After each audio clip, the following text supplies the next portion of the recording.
5 வயது சிறுமி பெண்ணை நசுக்கும் காமுகன் இங்குண்டு, அரைகுறை ஆடை காரணமா அந்த சிசுவையும் சேலையில் மூடணுமா. இந்த பாட்டை எதுக்கு பாடினேன் அப்படின்னு பாத்தீங்கன்னா இன்னைக்கு நம்ம பேச போற டாபிக் ரொம்ப ஒரு முக்கியமான ஒரு டாபிக். அதுக்கெல்லாம் முன்னாடி நம்ம என்ன பண்ண போறோம்னு பாத்தீங்கன்னா ஒரு சமுதாயத்துல ஒரு சாமானியனுக்கு ஒரு மிகப்பெரிய கோபம் நிறைய கோபம் இருக்கும்.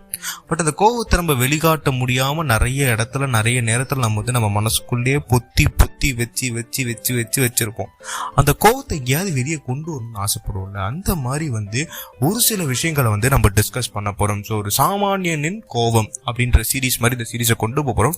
ஸோ இந்த சாமானியனின் கோபத்துல நம்ம முதல்ல பார்க்க போற அந்த ஒரு அற்புதமான ஒரு விஷயம் என்னன்னு பாத்தீங்கன்னா இந்த பெண்கள் அப்படின்ற ஒரு விஷயம்னாலே பசங்களுக்கு அப்படியே ஒரு குதூகலமா ஆயிடும். பட் அந்த பெண்கள்ன்ற விஷயத்துல ஒரு சாமானியனா ஒரு காமனான ஒரு பையனுக்கு இருக்க வேண்டிய ஒரு கோபம், என்ன ஒரு கோபம் இருக்கணும் அப்படின்ற ரீசன்டா அந்த அனிமல் படம்லாம் பார்த்தேன். அதெல்லாம் பார்த்து ஒரு சில விஷயங்களை உங்ககிட்ட டிஸ்கஸ் பண்ணலாமே. அனிமல் மாதிரி ஒரு கேவலமான படத்தை பத்தி நான் பேச வரல, பட் நான் எதை பத்தி சொல்ல போறேன்றத நான் ஃபர்ஸ்ட் ஸ்டார்டிங்ல சொன்ன மாதிரி தான். ஸோ ஒரு காமனான ஒரு விஷயத்தை பத்தி ஒரு பேசிக் ஹியூமனா ஒரு பையன் எப்படி ஒரு விஷயத்த புரிஞ்சுக்கணும். இப்போ உள்ள ஜென்ரேஷன் ரொம்ப பரவாயில்ல, பட் ஒரு சில விஷயங்களை கொண்டு போகலாமே அப்படின்றதுக்காக இன்னைக்கான இந்த ஒரு காதோலியை நம்ம கொண்டு வர போறோம். அதாவது காணொலி மாதிரி காதோலி, உடனே ஏதாவது ஒரு பேசிக்க கூடாது. ஓகே, ஸோ நோ அதிரிலே லெட்ஸ் அதிரிலே வாங்க ஆடியோக்குள்ள போலாமா. போடுறா பீஜியத்தை. ராசா மகராசா எங்கையா. Hello, it's me everybody. So எல்லாரையும் வருக வரவேற்கிறேன். ஸோ நீங்கள் கேட்டுக்கொண்டிருப்பது உங்கள் இளகரி, நான் உங்கள் டாக்டர் ஹரிஹரன் ஸ்ரீ. ஸோ ஆரம்பத்திலே சொன்ன மாதிரி ஒரு சாமானியனின் கோபம். ஸோ என் ஃப்ரெண்டு ஒருத்தர் இப்போ கீதான்னு வச்சுக்கோங்களேன். ஸோ கீதான்ற ஒரு பர்சன் நைட்டில் ஒரு ரொம்ப தொலைவுக்கு ட்ராவல் பண்ணி போயிட்டுருக்காங்க. ஸோ அந்த ரொம்ப தூரமாக அவங்க ட்ராவல் பண்ணி போயிட்டுருக்கும்போது என்ன நடக்குது அப்படின்னு பார்த்தீங்கன்னா பஸ்ஸே காலியாக இருக்குது. காலியாக இருக்குன்னா என்ன, பஸ்ஸில் மொத்தம் ஒரு 10 பேர் இருப்பாங்க. ஸோ ரொம்ப தூரம் ட்ராவல் பண்ணி போயிட்டே இருக்கும்போது அந்த பஸ்ஸில் காலியாக இருக்குது. ஒன்று அவங்க ஃபஸ்ட்டு ஒரு 2 பேர் சீட்டில் ஒரு ஆண்டி கூட உட்காந்துருக்காங்கன்னு வைங்களேன். ஸோ அதுக்கப்புறம் கீதாவுக்கு என்ன ஆகுதுன்னா, கொஞ்சம் நேரம் கழித்து ஒரு இடத்துல யாரோ இறங்குறாங்க. ஸோ ஒரு 3 பேர் சீட்டில் போய் அவங்க உட்காடுறாங்க. அந்த டைம்ல பஸ்ல ஒரு நல்ல ஒரு ஹைஃபையா சும்மா கெத்தா ஒரு அங்கிள் ஒருத்தர் ஏறுறாரு. பட்டை கிட்டலாம் போட்டு நாம இதுவெல்லாம் வச்சு குங்கும போட்டுலாம் வச்சுட்டு அவர் ஏறுறாப்புல. ஸோ அவர் ஏறத்தை பார்த்த உடனே கண்டக்டர் வார்த்தல எப்படி இருக்கேன் நல்லா இருக்கேன்னு கண்டக்டர் பேச, வர்றவங்க எல்லாம் வந்தவங்களாம் என்னப்பா இப்பதான் ஏறியான்ற மாதிரி அது ஒரு நல்ல ஒரு எப்படி சொல்றது, நல்ல ஒரு நேம் வச்சிருக்கக்கூடிய ஒரு பூமர் அங்கிள் மாதிரி ஒருத்தர் ஏறுறாப்புல. ஸோ பூமர் அங்கிள்னாலே அதானே. ஸோ ஏ தம்பி எப்படி தொங்கிட்டு வரா பாரு, என்ன இது இவ்வளோ காலியாக இருக்கும் உட்காரானா பாரு அப்படின்னு சொல்லுவாங்கல்ல. ஸோ அந்த மாதிரி ஒரு கேட்டகரியில் ஒரு ஜெனியூனான பர்சன் மாதிரி ஒரு அங்கிள் ஏறுறாப்புல. ஸோ அவர் என்ன பண்ணுறாருன்னா, இந்த 3 பேர் சீட்டில் இந்த பொண்ணு உட்காந்துருக்குல அந்த இடத்துல உட்காராங்க. ஸோ கீதா உட்காந்துருக்க இடத்துல அந்த பர்சன் உட்காரும் போது it's a night travel. So ரொம்ப தூரம் அவங்க போகிறதுனால it's a night travel. So obviously SCTC பஸ்லாம் என்ன பண்ணுவாங்க, லைட்ஸ்லாம் ஆஃப் பண்ணுவாங்கல்ல. ஸோ அந்த மாதிரி ஸோ அவர் நைட் டியூட்டிக்கு ஏதோ வேலைக்கு போகிறாரு போல். ஸோ அரௌண்ட் 9 o'clock மேலேன்னு வச்சுக்கோங்களேன். ஸோ அதுவே நைட் ட்ராவலாக போகிறோம் அப்படின்னு கேட்காதீங்க, பட் அந்த மாதிரி ஒரு கணக்கு. ஸோ அதுவே நைட் ட்ராவல்னா யோசிச்சுக்கோங்க. ஸோ அந்த மாதிரி அந்த பஸ்ஸு கொஞ்சம் காலியாக இருக்க பஸ்ஸில் அவங்க ட்ராவல் பண்ணிட்டு வரும்போது கீதான்ற அந்த பர்சன் கிட்ட ஏதோ அவங்க தூங்கிட்டே இருக்காங்க. ஏதோ கை அவங்க கிட்ட வந்துட்டு போன மாதிரி ஒரு அவங்களுக்கு ஃபீல் ஆகுது. திடீர்னு பயந்து தூக்கத்துலேருந்து எழுந்துக்கிறாங்க. எழுந்து பார்த்தா இந்த ஆள் கையில் ஒரு ஃபோன் இருக்கு. ஃபோனில் பார்த்தீங்கன்னா ஒரு பான் வீடியோஸ் பார்த்துக்கிட்டு இருக்காரு. ஸோ பான் வீடியோஸ் பார்த்துட்டு இருக்காங்கன்னே ஃபர்ஸ்ட் இவங்க பயந்துட்டாங்க. அது ஆக்சுவலி என்ன ஆயிருக்குன்னா, அவன் மாஸ்டர்பேஷனும் சேர்த்து பண்ணிக்கிட்டு இருக்கான்.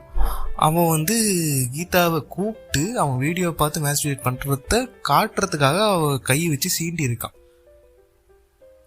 அதுக்கப்புறம் அந்த பொண்ணு சீ அப்படின்னு கத்திட்டு அந்த இடத்துல எழுந்து போயிட்டு வேற ஒரு இடத்துல போய் உட்காந்துட்டாங்க. அது வேற விஷயம். பட் அதாவது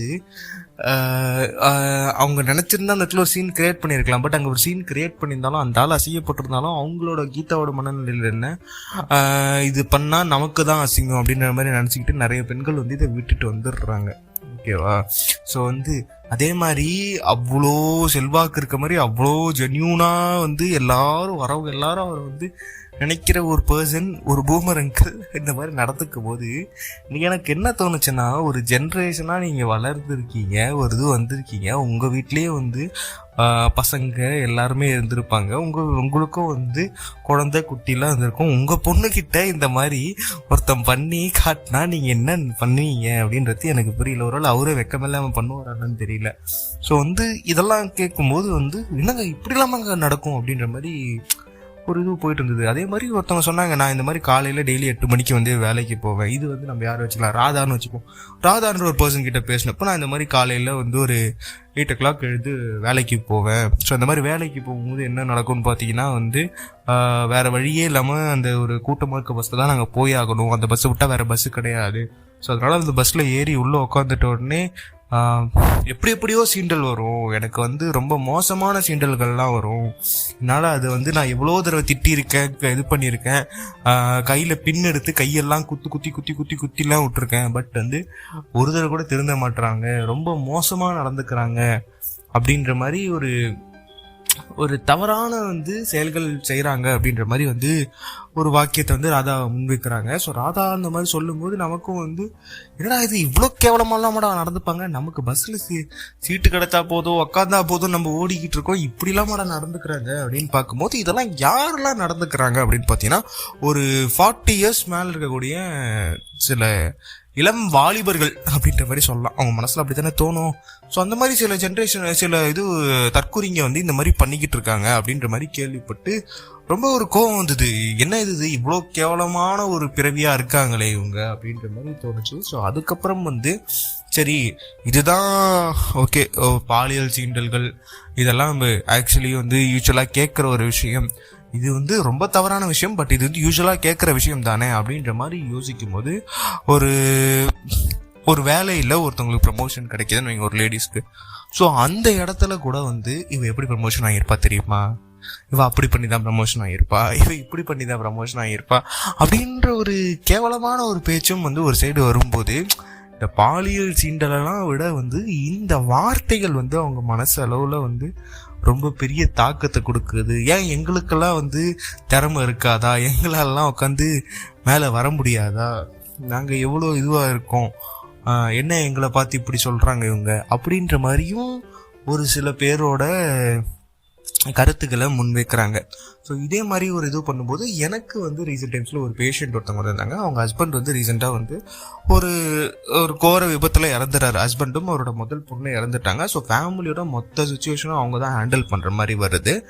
அவங்க வந்து ஒரு பொட்டிக் வச்சு நடத்தணும் அப்படின்றது அவங்களுக்கு ஒரு ஆசைன்னு வைங்களேன். ஸோ அந்த பொட்டிக் வச்சு நடத்தணும்னு நினைக்கிற அவங்க வந்து பார்த்தீங்கன்னா ஆல்ரெடி ஒரு பொட்டிக் வச்சு நடத்திட்டு வந்திருக்காங்க. ரீசெண்ட் டைம்ஸில் அவங்களுக்கு 2வது குழந்தை பிறந்ததுனால அதை க்ளோஸ் பண்ணியிருக்காங்க.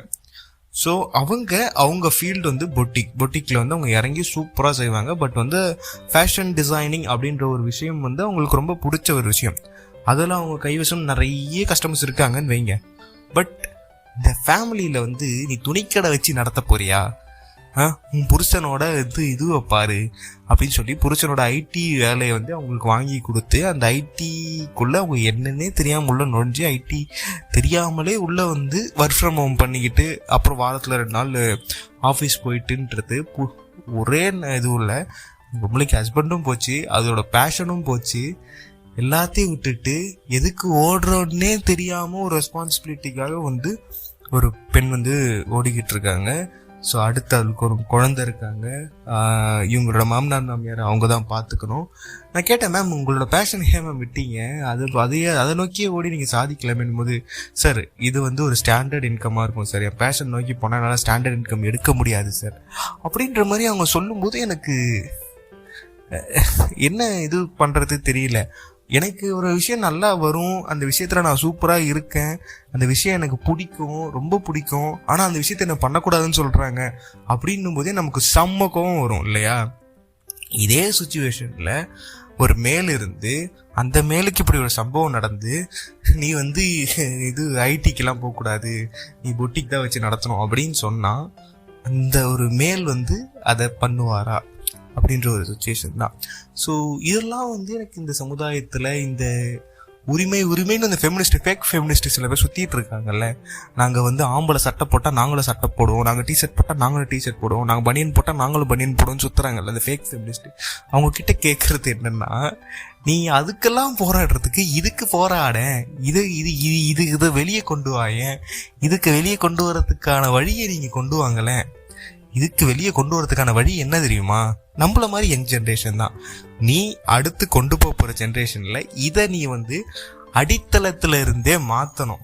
அது உன் கையில மட்டும்தான் இருக்கு. நான் தனுஷ், புரியுதா? ஸோ வந்து இதை வந்து நம்மளோட ஜென்ரேஷன் கிட்ட கொண்டு போகணுமே அப்படின்ற ஒரு முக்கியமான விஷயம் வந்து நம்ம கிட்ட சொல்லும். ஸோ ரீசெண்ட் டைம்ஸ்ல என்னோட கிளினிக்ல ஒரு டாக்டர் வந்தாங்க. அந்த டாக்டருக்கு ரீசெண்டாக மேரேஜ் ஆக போகுதுன்னு வைங்களேன். ஸோ அந்த மேரேஜ் ஆக போற டைம்ல என்னன்னா, இப்போ மிகப்பெரிய விஷயம் என்னன்னா, இப்போ என்கேஜ்மெண்ட் நடக்க போகுதுங்க. என்கேஜ்மெண்ட் நடந்ததுக்கு அப்புறம் அந்த டாக்டர் வந்து ஒர்க்குக்கு வரணும். இது வரைக்கும் வந்து ஒர்க்குக்கு போகணுமா வேணாமான்றத முடிவு பண்ண வேண்டியது அவங்க ஃபாதரோ ஒரு மதர், ஓகேவா? அதுக்கப்புறம் நிச்சயதார்த்தம் ஆயிடுச்சுன்னா இவங்க மாமியார் முடிவு பண்ணும், என் மருமக வந்து வேலைக்கு போகலாமா வேண்டாமா அப்படின்றது. நிச்சயதார்த்தம் ஆனதுக்கு அப்புறத்துல இருந்தே. இது கல்யாணம் ஆயிடுச்சுன்னா இது வந்து அவங்க ஹஸ்பண்டோ இல்லை வந்து அவங்க மாமியாரோ முடிவு பண்ணும், என் வேலைக்கு போகலாமா வேணாமா அப்படின்றது. அந்த பொண்ணு என்கிட்ட கேட்டுச்சு. நான் சொன்னேன், என்னம்மா ஒரு பொண்ணா இருக்கிறது ரொம்ப கஷ்டம் இல்லம்மா அப்படின்னு நான் சொல்லும் போது அந்த பொண்ணு சொல்லுது, அதே தான் நான். நீங்க ஒரு வாட்டி யோசிச்சு பாருங்களேன், இதுவே கல்யாணம் ஆகுதுன்னா ஏதாவது ஆம்பளைங்க வீட்டுல நீ வேலைக்கு போகணுமா வேணாமான்றது உங்க மாமனார் தான்டா முடிவு பண்ணணும் அப்படின்னு சொல்ற மாதிரி எங்கேயாவது ஒரு சம்பவம் நடந்திருக்காங்க? ஆம்பளைன்னா வேலைக்கு போயிடணும், இல்லைன்னா அவனுக்கு பேஷன் இருக்கு, கனவு இருக்கு, படிச்சிருக்கா, சம்பாதிக்கணும், சம்பாதிச்சே ஆகணும். அப்போ பொண்ணுக்கு என்ன தக்காளி தொக்கா அப்படின்ற மாதிரி சொன்னாங்க. ஸோ வந்து இது வந்து இந்த மாதிரி சில கேள்விகள் வந்து என் மனசுல வந்து ரொம்ப பெரிய தாக்கத்தை வந்து உண்டாக்கி இருந்தது. ஸோ இந்த மாதிரி கேள்விகளுக்கு உங்களுக்கு தெரிஞ்சு உங்க ஜென்ரேஷனுக்கு ஏதாவது பதில் தெரிஞ்சதுன்னா மறக்காம என்கிட்ட சொல்லுங்க. எனக்கு இந்த கேள்வியா இருக்கக்கூடாது. இதோட பதிலை வச்சு இனி வரக்கூடிய என்னோட ஜென்ரேஷனை நான் மாத்தணும்னு ஆசைப்படுறேன். அதே மாதிரி என்னோட நண்பர்களான நீங்களும், தனுஷ் உன்னதான் சொல்றேன், நீங்களும் இதுக்கு வந்து முன் வரணும். ஸோ வந்து நம்ம எவ்வளோ பெரிய தப்பு, இந்த ஜென்ரேஷன்ல எவ்வளோ பெரிய தப்பை நம்ம பண்ணிக்கிட்டு இருக்கோம் அப்படின்றது நம்மளுக்கு முதல்ல புரியணும் ஒரு விஷயம்.